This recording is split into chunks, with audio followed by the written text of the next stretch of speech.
புதுச்சேரி ராஜ்பவன் தொகுதியில் திமுக வேட்பாளர் விக்னேஷ் கண்ணன் 287 வாக்குகள் வித்தியாசத்தில் வெற்றி பெற்றுள்ளார். திமுக வேட்பாளர் விக்னேஷ் கண்ணன் 7304 வாக்குகளும், பாஜக வேட்பாளர் ராமலிங்கம் 7017 வாக்குகளும், தவிக வேட்பாளர் சந்திரன் 2361 வாக்குகளும் பெற்றனர்.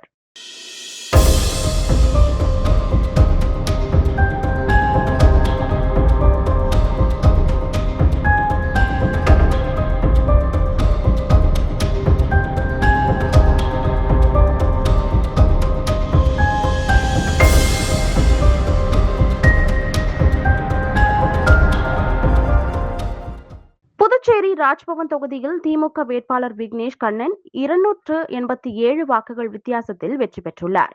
திமுக வேட்பாளர் விக்னேஷ் கண்ணன் 7304 வாக்குகளும், பாஜக வேட்பாளர் ராமலிங்கம் 7017 வாக்குகளும், தவிக வேட்பாளர் சந்திரன் 2361 வாக்குகளும் பெற்றனர்.